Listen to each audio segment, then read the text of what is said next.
friends, welcome to my home and my beautiful Brussels kitchen. Super cute, quaint. In today's video, I'm going to be taking you through a week on my plate.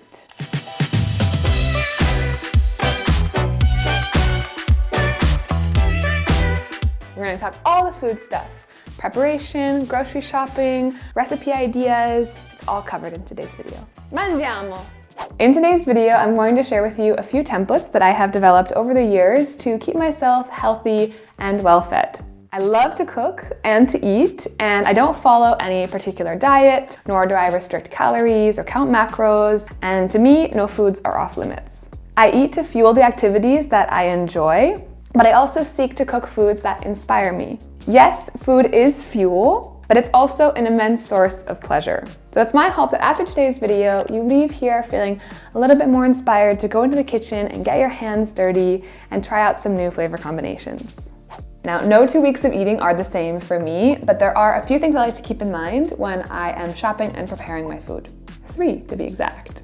The first is I try my best to build each plate around a high quality protein source, because protein is king.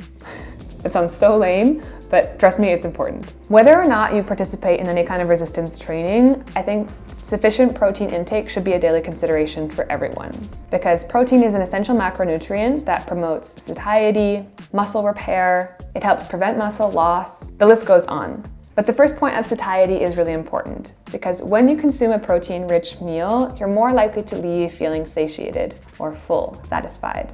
And that could lead to better subsequent food choices throughout the day. If possible, I'd recommend you try to consume at least 15 to 20 grams of protein within the first 2 hours of waking. It's going to leave you feeling more energized, more satiated, and then also, as I said, lead to better subsequent food choices. Because you won't be making a decision in a hangry state. You're going to have that feeling of satiety for a few hours after, which will lead you to be able to better prepare and plan for a wholesome, hearty meal. As a general rule of thumb, one should aim for between 1.5 to 2 grams of protein per kilo of body weight. And if you do participate in any kind of resistance training, I would aim for the upper end of that.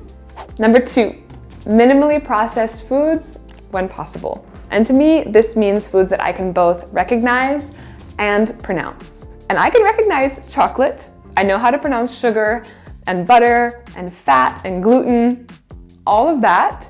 And my general thinking is that if it comes from the earth, it's good. The body's gonna know what to do with it. As I said, no foods are off limits for me. And the final consideration I like to make here, when possible, is to buy fruits and veg that are in season. And I made this cute little frame, this decorative piece, about 2 years ago, which 1, serves as something pretty to look at, but 2, it's a great reminder of what produce is currently available in season. Now, I do live in Brussels, Belgium, which is in Northern Europe, and unfortunately, as I filmed this video in October, things are getting a little sparse. I can see on the pictures that the depictions of each fruit and veg are much larger than they were in June. There's a lot more space between them because we're not working with much here.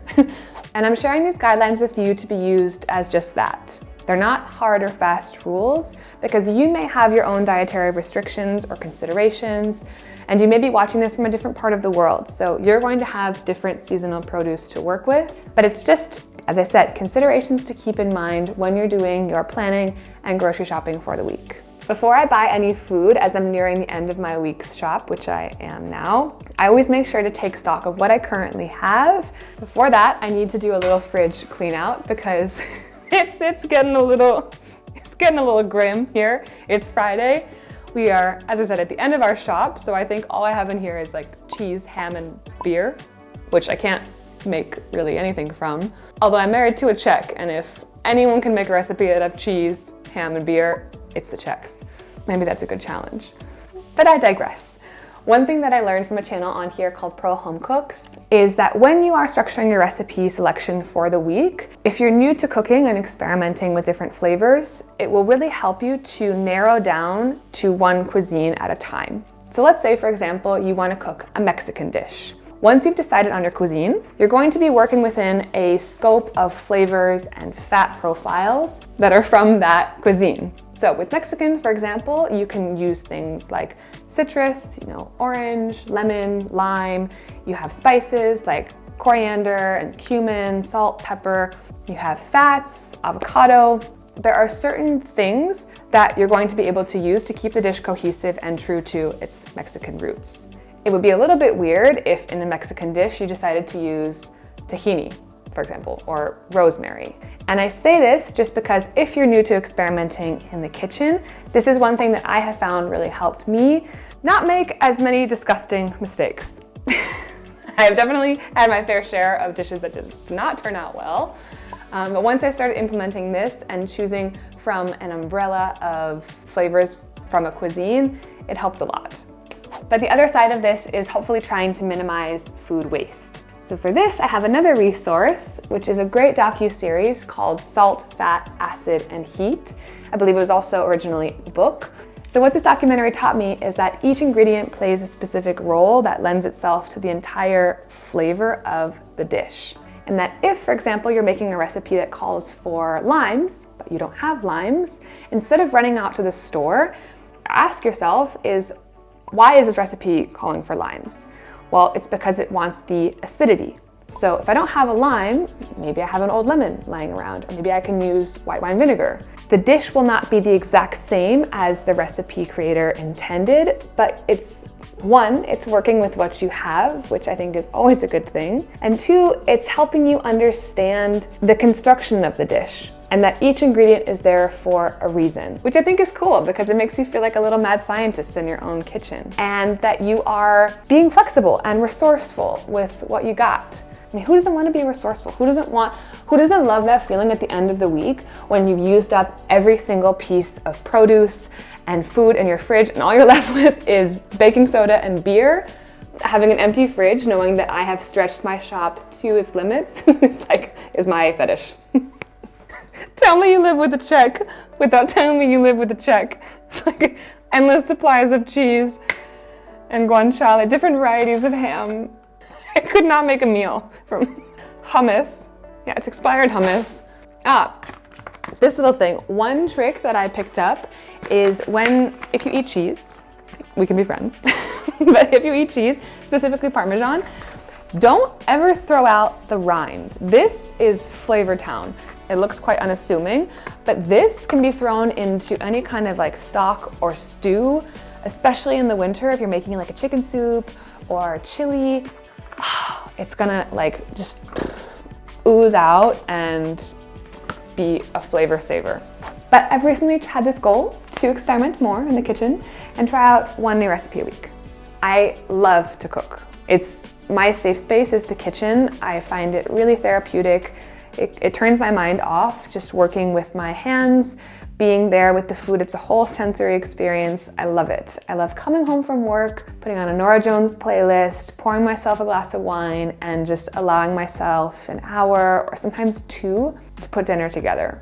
As I am a group fitness coach, a lot of my classes tend to end quite late because I work when people are not working, when they come off of work or before work. So sometimes I arrive home at 9:30 or 10 at night and I can't be fussed to put together a whole meal or spend the 2 hours that I would love to putting dinner together. So for that, I have a few staples that I pick up when I do my weekly shop that save me in those times, in a hungry emergency. As an American, I love chili because it involves a bunch of canned foods, which canned foods last forever through the apocalypse, so you're bound to have those and they're not time sensitive. You can put any fresh meat if you have it in there, or if you have frozen meat, chuck it in there, any vegetables. The same goes for frittata. Just take all your old, ugly, wrinkly vegetables, chop them up, bind them together with some eggs, put some cheese on top. Boom, you got breakfast for dinner. Perfect meal. For the grocery shop itself, I made a discovery a few months back that completely changed my life for the better. I found out that my local shop, or the Brussels shop, Delhaize here, the grocery store, delivers. And I am never returning to my old ways because it has been such a lifesaver. I can order from the comfort of my home, in my sweatpants, make sure that I have every single ingredient that I need for the recipes I want to make for the week. So they deliver it right to the door, which means that it saves me the hassle and the strength of bringing home heavy things like water, detergent, all that stuff. I just have them come meet me. And when ordering the food, I try my best to keep the 3 guiding principles in mind that I mentioned in point number 1. The first is protein. I'm actually going to list a PDF that I made of common protein sources in the description box below, so you can try to reach that number that I recommended of 1.5 to 2 grams of protein per kilo of body weight. A few of my go-tos for the week are skyr, yogurt, super high in protein and not too atrocious tasting. Different kinds of meat, I try to vary them week to week. One more thing I will mention on the protein side is that I do order a protein powder supplement separate from my grocery shop, which from a brand called Vivo Life. It's not at all sponsored, I just really like their stuff. I've tried a bunch of different protein powders on the market, and this is the one that I found tastes the least like dirt, to be honest. It's vegan, I'm not a vegan, but I like this one. Feel free to try it out, I'll link them down below.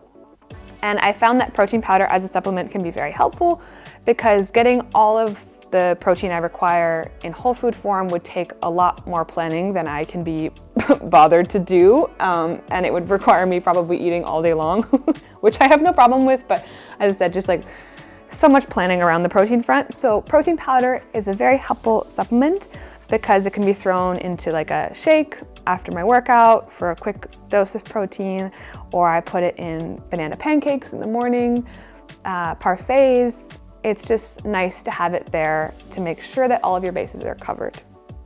All right, friends, I think that's going to conclude today's video. Thank you all so much for watching, and I'll catch you all back here next week.